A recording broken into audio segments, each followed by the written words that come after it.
could have not known a man and put the rest to the sword. That's nothing to do with God. It's that God, these people have done nothing wrong. Yeah. You know, just kill them all, put them to the sword. God will not Little kill children. innocent people. God will not kill innocent people.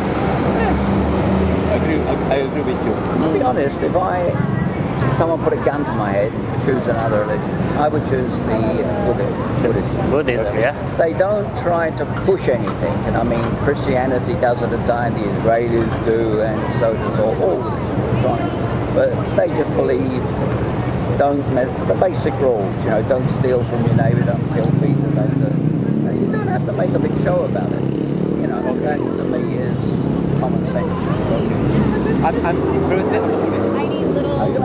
Previously, yeah. Yes, I was born as a Buddhist, then I became a Muslim 14 years ago. Yes, I became a Muslim 14 years ago. Like you say, Buddhism is a very good teaching.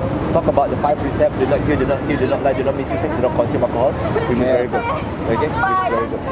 But I mean, like for me, why I choose to be a Muslim? Now, Buddhism teach me a very good value. I mean, in the sense that, as you say, all those basic value very good.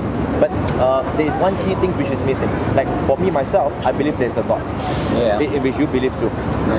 But one of the issues is my problem, not their problem, is that the missing is that they do not have the concept of God, the belief of God. That the purpose of life. What is the purpose of life? It's like, you know, I would like to know who is my creator. Because at the end of the day, I know after I die, I will be answerable to my creator. Yes, all these things are good, but I'm not looking on something good, merely good, but I should look at something which is right, the correct one. You know? So therefore, through my soul searching, I mean, I do my own logical research. I mean, when you look at how Islam is being perceived today, obviously Islam will be the last choice that I would like to choose. Despite I'm being surrounded by a lot of Muslims, I have rejected a lot of religion because for me, I mean, maybe you can think, either this makes sense or not. I don't believe in God. I'm saying I believe in a power. I don't know if we call it God. I don't even know if there's one universe or multi-universe. You can see stars gathered up there that are 14 billion light years away. Now, light travels 300,000 kilometers in 1 second, and that is 14 billion light years. We are a little bit of dust. Yes. That's all this is, just a little bit of dust. And when you mentioned about dust, that's what God says in the Quran. That we human beings, we are created from dust, we are created from clay, and then we will go back to that. Return to the beginning. We will return to that. So like for me, yes, I believe in God, but I just cannot accept everything that people call as God, become God. But my logic told me that, okay, God exists, but God just could not, human being just cannot become a God, and God is not human being because God is separate from the creation. Creators and the creations is not together. Because the moment we are talking about that God is in the creation, it's like I'm the creator of this watch and I'm inside the watch, which just doesn't make sense. Right?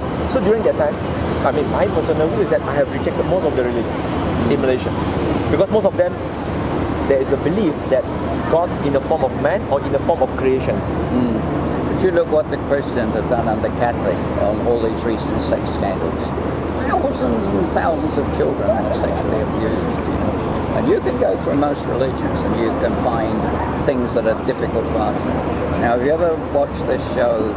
Now, in the debate, he says, okay, I'll quote something from the Quran. He says, Muhammad returned to heaven on a winged horse. He said, do you believe that? Well, he was it was with Richard Dawkins. I watched that one. So that you can't accept. I mean, would you imagine somebody trying to go to heaven on a winged horse?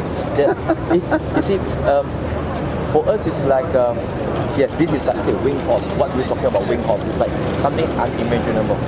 But when we, like you and me, we believe you can call it supernatural power, you can call it superpower, we call it as God. Okay, it can become the same things. But if we can believe that this God that we believe exists, that He can create this universe out of nothing, for someone that He has selected and appointed to be His prophet, for sure He can create something in order for Him to travel that way. In fact, He don't have to create a winged horse as per se for Him to go to heaven. He can just raise it up to the heaven. There's no issues on that. Say if God created earth and heaven. Now you've got all these massive millions and billions of galaxies, as I say, 14 billion light years away. Now, was that all the same person? Was it a freak of nature? Was it the Big Bang or what? That's why when we talk about this kind of, we call it as something which is unseen. We call it as something which is unseen. That's why the second chapter of the Quran. Have you ever read the Quran, Alan? I've probably seen bits of it. I've read the Bible from beginning to end. Okay. How about the Quran? No, I haven't. I've probably read bits of it. You own a Quran before? No, I've never owned it. Now, do you mind? I mean, just as a gesture, just as a gift for you, that I can give you a Quran, just for you to read, just for you to find out. You see, the second chapter of the Quran, in which it already says that this book, there is no doubt in it for those people who believe even in the unseen. Because there's a lot of things that it's unseen, like we cannot see God, but we believe that it exists. You believe in the supernatural, you believe that this supernatural exists, but we never see Him. But our instinct, how God created is that we know that there must be something. We just believe that something cannot come out from nothing. Yeah. Only God. With my background is electronics, physics, instrumentation and control. So, yes. I don't I read through and some of the Bible is just, you could take it or leave it, it really means nothing. There are some very intelligent conversations in there. We've got to remember it was built over hundreds of thousands of years. Different people, 1,000 years. Different years. Yes. Yeah. Yes. So that is the reason why we're having this kind of activities to share with people. Like you say, you have some issues with the Christianity because it's like they're pushing down your throat to accept it. But like for us, we are not here to push people down the throat in order for them to accept. But it's more about to share, and then each and every individual, they have to make up their mind what they want to do. Yeah. Do that. Because at the end of the day, we believe that we will die, and then like in Islamic theology, we believe that one day we will stand right in front of God and we have to answer about what we have done in this world, the choice, the option. That's it.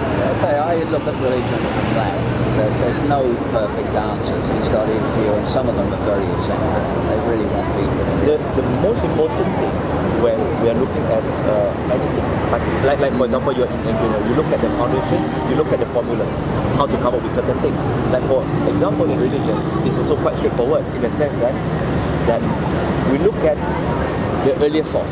We look at how they practice it. So which means when we go back to the source, then we should know that these are the type of Islam, this is the type of understanding, the kind of orthodox belief that we should go to. We don't go to what the human interpretations nowadays, that they might have different political ideologies, etc., etc. Yeah. Right? So, I mean, now, just now as I have told you, right, that, I can give you a Quran just for you to read, for you to find out since